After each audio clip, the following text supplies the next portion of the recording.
Queridos irmãos e irmãs, celebramos hoje o quinto domingo do tempo da Quaresma. Já estamos no final desse tempo, caminhando para a grande semana, a Semana Santa, onde nosso Senhor irá caminhar para o Calvário, e assim nós também somos convidados a fazermos este caminho, a carregarmos a nossa cruz juntamente com Ele, indo para o Calvário. E é próprio da liturgia já ir nos introduzindo nesse grande mistério da paixão, morte e ressurreição de Cristo. No domingo passado, a liturgia nos apresentou o tema da misericórdia, com a belíssima parábola do filho pródigo, deixando claro para nós que Deus é misericordioso, uma vez que nós nos arrependemos e decidimos voltarmos para Ele. E hoje podemos dizer que a liturgia ainda continua, ela ainda insiste nesse tema da misericórdia. E para ficar bem claro para nós o que é a misericórdia, a liturgia nos apresenta, eu digo, esse belíssimo relato da mulher que foi pega em adultério, ou mais conhecida como a pecadora caída. Pois bem, a cena desse evangelho inicia com alguns mestres da lei e alguns fariseus que encontraram essa mulher e apresentaram a Jesus. Porém, esses fariseus, esses mestres da lei, eles apresentam a Jesus, primeiro porque eles acham com uma grande falta de caridade, uma grande falta de misericórdia. Porque de acordo com a lei, não somente a mulher deveria ser apedrejada, mas também o homem. Então eles pegaram a mulher, esqueceram do homem e queria condenar apenas a mulher. E segundo, eles queriam utilizar do pecado da mulher e da mulher para prepararem uma armadilha para Jesus, para terem motivo de acusar Jesus. Que armadilha que é essa? Primeiro, se Jesus falasse para não apedrejar aquela mulher, eles iriam acusar Jesus que não estava seguindo a lei mosaica. Depois, se Jesus mandasse apedrejar a mulher, eles iriam quebrar toda essa fama de Jesus de ser bonzinho, misericordioso. Diante disso, nós podemos destacar três realidades. Mais do que destacar, nós devemos aplicar isso na nossa vida. A primeira realidade é exatamente que Jesus estava quieto. Como eles persistiram tanto, queriam tanto que Jesus desse uma resposta, Jesus simplesmente vai dizer essa magnífica frase: quem não tiver pecado, atire a primeira pedra. Ou seja, quem quiser condenar, seja sem culpa alguma, não tenha pecado, não tenha nenhuma imperfeição. Nossa, essas palavras de Jesus foi como uma espada que entrou no coração daquelas pessoas, porque a consciência foi acusando um por um. E provavelmente eu tenho a plena certeza que muitos daqueles homens que estavam acusando aquela mulher também cometiam o mesmo pecado. E todos nós sabemos que isso tem um nome, é hipocrisia. O que é hipocrisia? Aquela pessoa que não é santa coisa nenhuma e gosta de apontar o dedo para os outros. Gosta de colocar fardo pesado nas costas dos outros. Gostam de condenar as outras pessoas. Hipocrisia. E o pecado que Jesus mais condenou no Evangelho, vocês podem conferir isso, foi o pecado da hipocrisia. De nada adianta dizermos que somos perfeitos, sendo que somos imperfeitos, e agimos com essa falta de misericórdia, essa falta de caridade para com o nosso próximo. Se nós lembrássemos sempre, diante dos erros, das dificuldades, das falhas alheias, dessa frase de Jesus: quem não tiver pecado, atire a primeira pedra.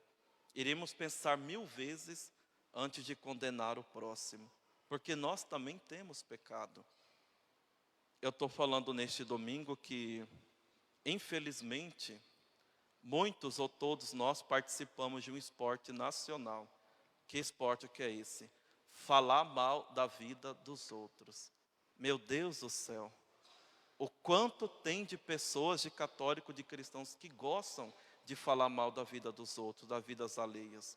E isso é uma coisa tão séria que existem programas de fofoca, revistas de fofoca, site, aplicativo, um monte de coisas de fofoca.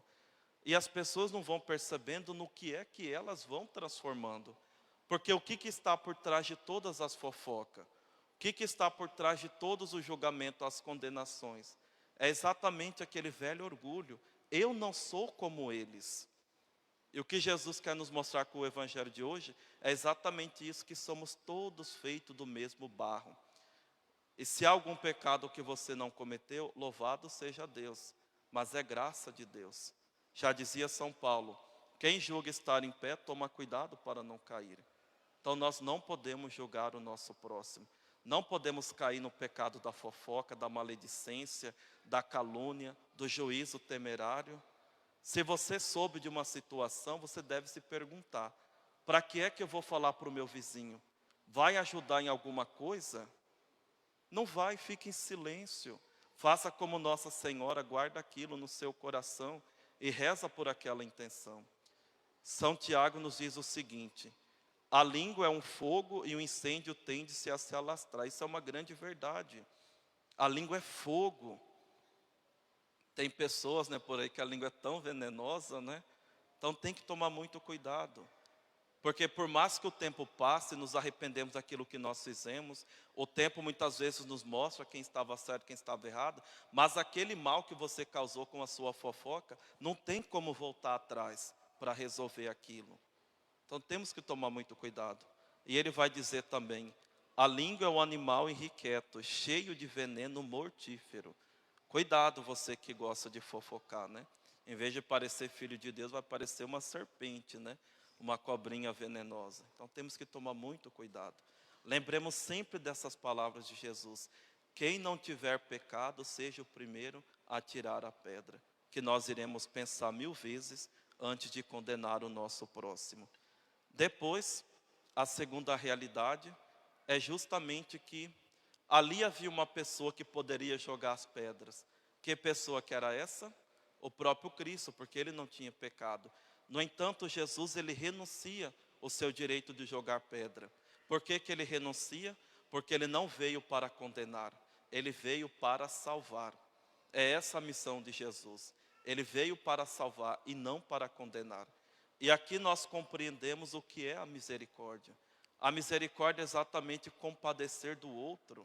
A misericórdia é perdoar, é dar uma nova chance, uma nova oportunidade, porque é isso que Deus fez. Quando nós olhamos para a cruz, nós contemplamos a grande compaixão de Deus. Porque quem deveria estar na cruz éramos nós, eu e você. Mas o Cristo assumiu isso no nosso lugar. Quando nós olhamos uma pessoa tipo essa pecadora que comete um pecado feio desse, nós também deveríamos pensar, e se fosse eu não ia querer ser perdoado? Não ia querer uma nova chance? O motivo não interessa, não importa. Cada caso é um caso e precisa ser trabalhado. Mas todos merecem essa misericórdia que jorra da cruz. E assim também nós somos convidados a entrarmos na dinâmica da misericórdia.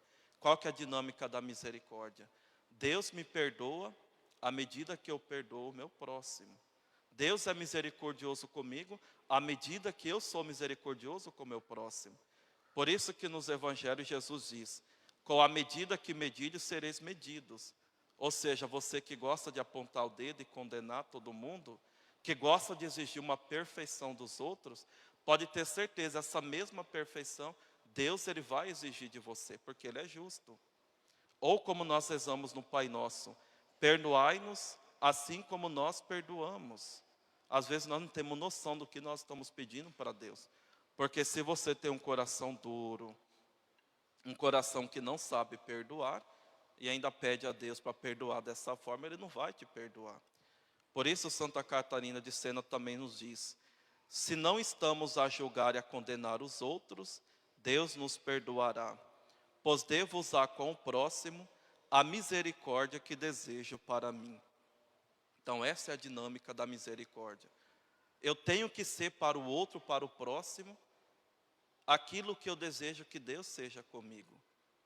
Por isso ter misericórdia, ter paciência, lembrar da parábola do joio e do trigo, da videira estéril, que o dono fala, não corta, vamos esperar, vamos dar esse dar um tempo é um tempo da misericórdia, porque em todos nós está presente o joio e o trigo, ou seja, o bem e o mal. no retiro de sacerdote, não sei se eu contei isso na semana passada, o padre contou uma história de um índio, que certa vez esse índio estava dizendo para as pessoas que dentro dele tem dois cachorros que lutam gravemente, um mau e um bom. Esses dois cachorros fazem uma guerra dentro dele. Aí perguntaram para ele, quem que vai vencer? E o índio responde, aquele que eu alimentar. Assim também é nós. O mal e o bem estão presentes dentro de nós. Quem que vence? Aquele que nós alimentamos. Aquele que nós fazemos prevalecer sobre nós. E enquanto nós vivemos, a nossa vida vai ser essa. Por isso não podemos julgar. Temos que usar de misericórdia, de paciência com o próximo, porque é assim que nós queremos que Deus haja com a gente também no final da nossa vida. E lembremos sempre, né, misericórdia é quando eu me arrependo e quando eu me esforço, né? Misericórdia não é acolher o pecado, mas sim o pecador. A terceira realidade é exatamente a alegria da mulher e esse desejo dela de recomeçar a vida. Fique imaginando, imaginem vocês no lugar daquela mulher, sabendo que vocês serão apedrejados, porque a lei era aquela. Vocês foram pegos, não tem nem como se defender. Estava todo mundo ali com as pedras nas mãos. Aí de repente acontece uma grande graça dessa, de ser perdoado. Fico imaginando a vida, o sentimento, a alegria que aquela mulher teve. Vida nova, ela nasceu de novo, como diz o ditado popular. E o interessante é que essa mesma alegria que nós temos que sentir todas as vezes que nós confessamos os nossos pecados aos nossos sacerdotes. Eu não dizia para vocês que Cristo veio para salvar e não para condenar? Então essa mesma missão ele continua em todas as confissões que um padre atende. Em vez de nós ouvirmos, eu também não te condeno, vai, não peques mais, nós ouvimos do sacerdote, e eu te absolvo dos teus pecados. É a mesma coisa, é o mesmo perdão que vem de Deus. Nosso coração deveria se encher de tanta alegria, que nós deveríamos rezar esse salmo que nós ouvimos hoje. Maravilhas fez conosco o Senhor, exultemos de alegria. Meus irmãos e minhas irmãs, nós temos que acordar um pouco para a vida. E aqui estou falando para a vida eterna, não é para essa vida aqui. Nós temos que aprender a fazermos a experiência da misericórdia, que acontece no sacramento da confissão, de um modo mais especial e mais perfeito. Santa Faustina nos diz no seu diário que a confissão é o único tribunal onde o réu não é condenado, mas perdoado. Então nós temos que buscar profundamente para vivermos em estado de graça. Mas nos lembremos sempre, uma vez que Jesus perdoa os pecados dessa mulher, ele dá uma recomendação. Vai e não peques mais. Como eu disse para vocês, por sermos humanos, né, o joio e o trigo está dentro de nós, nós sempre tenderemos ao pecado. Mas esse vai e não peque mais significa luta. É lutar, ter esse desejo de recomeçar, de quando cair, levantar imediatamente, de sempre contar com a graça de Deus. Nós ouvimos na segunda leitura também. Considero tudo como lixo para ganhar Cristo e ser encontrado unido a Ele. A prioridade na nossa vida sempre tem que ser Deus. Sempre tem que ser a nossa conversão. Às vezes eu fico olhando, existe uma desigualdade no modo em que as pessoas vivem a fé.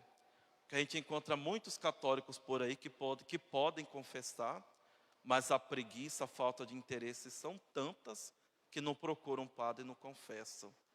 Aí depois você vê umas outras pessoas que não podem confessar porque são de segunda união, ou porque ainda não recebeu.